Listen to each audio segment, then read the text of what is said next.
अस्सलाम वालेकुम my YouTube family, कैसे हैं आप सब। आज मैं बना रही हूँ सरसों का साग और मकई की रोटी।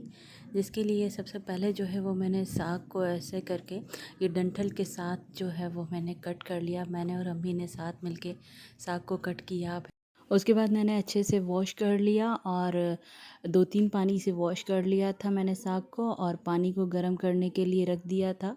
तकरीबन बहुत ज़्यादा साग था, तो फिर मैंने अब गर्म पानी में ये साग सारा जो है वो डाल दिया है और इसको रख दिया है बॉयल करने के लिए। जब तक ये बॉयल होता है, बॉयल आ गया है और फिर से मैंने इसको कर लिया है थोड़ा सा मिक्स, और ये बिल्कुल पक के रेडी हो गया है। तो अब हम इसका कर लेंगे पानी चेंज। तो पानी चेंज करने का तरीका मेरा ये है कि मैं ऐसे ही जग से पानी निकालती हूँ और छन्नी की मदद से साग को छान लेती हूँ और पानी को फेंक देती हूँ। फिर उसके बाद जो है वो बारी बारी ऐसे करके पानी निकाल लिया। तकरीबन 6 जग मैंने पानी के निकाले थे क्योंकि साग बहुत ज़्यादा था।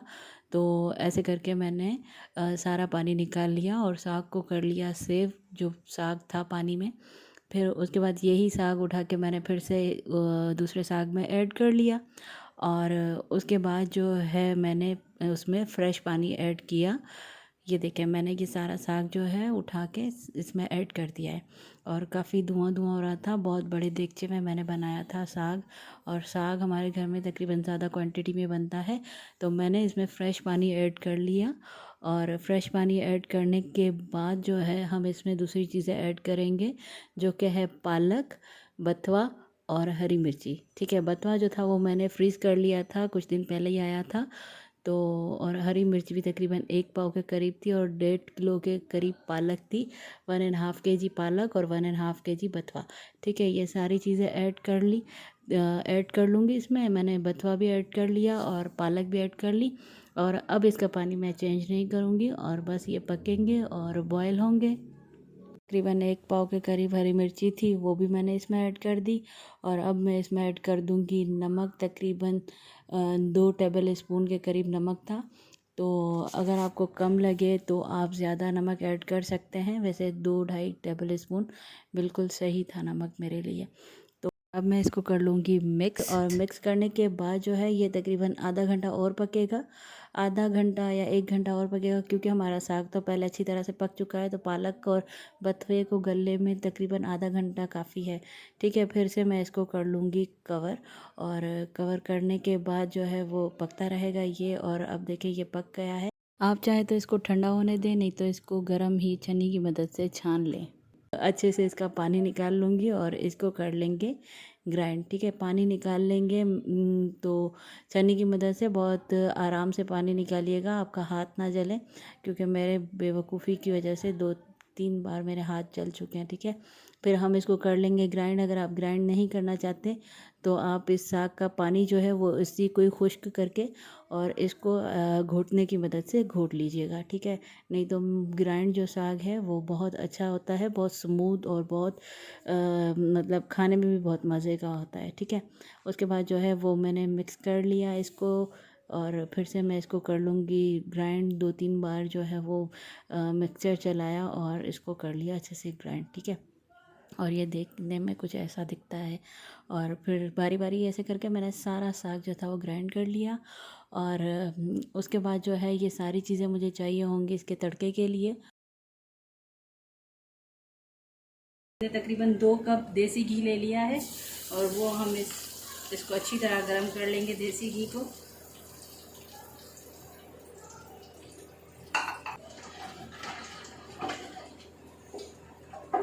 और ये तकरीबन 3 टेबल स्पून जो है लहसुन, ये मैंने पहले से इसको चॉप कर लिया है अच्छे से, वो ऐड करेंगे। और इसको पकाएंगे तकरीबन लाइट गोल्डन गोल्डन सी हो जाए, इतनी देर तक हम इसको पकाएंगे।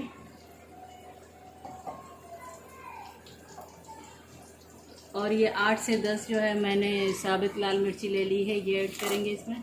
ये भी पकेगी लहसुन के साथ। तकरीबन लहसुन जो है वो गोल्डन गोल्डन सा हो गया है। अभी हम इसको थोड़ा सा और पकाएंगे, और इसमें ऐड कर देंगे साग जो हमने ग्राइंड किया है। और लहसुन की ये तकरीबन पक गया है लहसुन, और अब हम इसमें ऐड कर देंगे ये जो दरदरी लाल मिर्ची है, तकरीबन 2.5 टेबल स्पून मैंने इसमें ऐड की है। अगर आप ज़्यादा स्पाइसी खाते हैं तो आप तकरीबन 3 साढ़े 3 टेबल स्पून इसमें ऐड कर सकते हैं।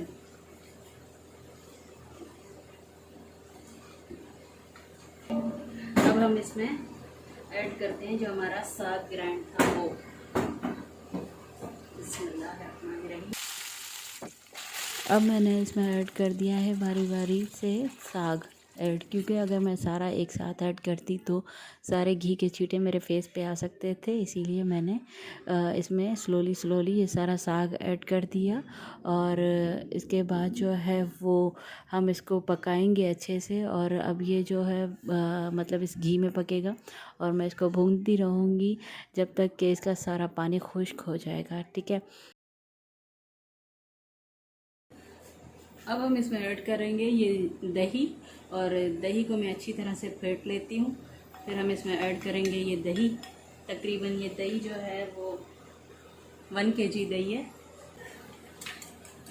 विस्कर की मदद से मैंने इसको बहुत अच्छी तरह से फेंट लिया है, स्मूथ सा, बिल्कुल ये क्रीमी हो गई है। अब हम इसमें ऐड कर देते हैं ये दही। दही थोड़ा खट्टा होना चाहिए, क्योंकि खट्टा दही जो होता है उसका टेस्ट इसमें खटास आती है। तो बाकी अगर आपके पास खट्टा दही नहीं है तो आप इसमें थोड़ा सा इमली का पानी भी ऐड कर सकते हैं। वैसे दही का टेस्ट बहुत अच्छा आता है। और अब दोनों हाथों की मदद से मैंने इसको कर लिया है मिक्स दही को अच्छे से, क्योंकि बहुत मुश्किल हो रहा था एक हाथ से चम्मच चलाना। और दही भी अपना पानी जो है वो अब छोड़ेगी तो साग में पानी पानी हो जाएगा थोड़ा बहुत। तो इसीलिए ये पानी सारा हमें खुश्क करना है इसका, और इसको पकाना है थोड़ा सा, मतलब मीडियम हाई फ्लेम पे इसको हम पकाएंगे और इसको अच्छे से मिक्स कर लेंगे। बस इसको पकाते ही रहना है, क्योंकि साग में बहुत ज़्यादा मेहनत है। और पका पका के अब जो है वो ऑयल नज़र आने लगा है, ऑयल ऊपर आ गया है, तो इसका मतलब है हमारा साग एकदम रेडी हो गया है। तो उसके बाद जो है हम चलते हैं नेक्स्ट प्रोसेस की तरफ। तो अब हम बना रहे हैं मकई की रोटी, और ये सारी चीज़ें चाहिए मकई की रोटी बनाने के लिए।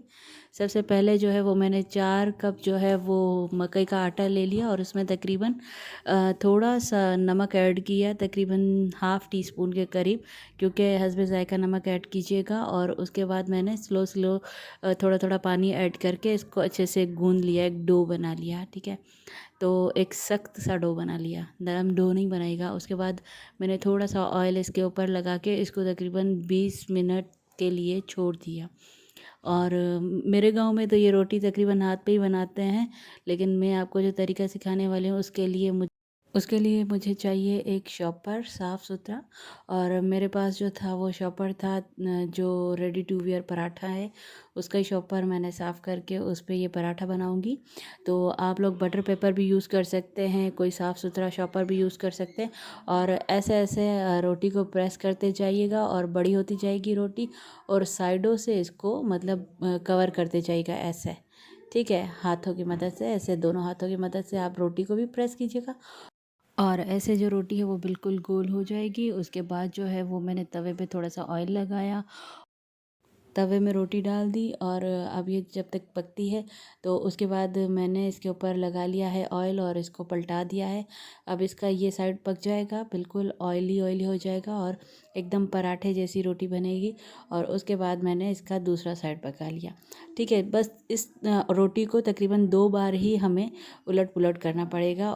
ये प्रोसेस फॉलो करके मैंने तकरीबन बहुत सारी रोटियां बना ली हैं। और उसके बाद साग को मैंने डिश आउट कर लिया था, और उसके ऊपर मैंने थोड़ा सा असली घी डाला, और एकदम रेडी हो गया है साग और मकई की रोटी। तो आप लोग ज़रूर ट्राई कीजिएगा। अपना बहुत सारा ख्याल रखिएगा। अल्लाह हाफ़िज़।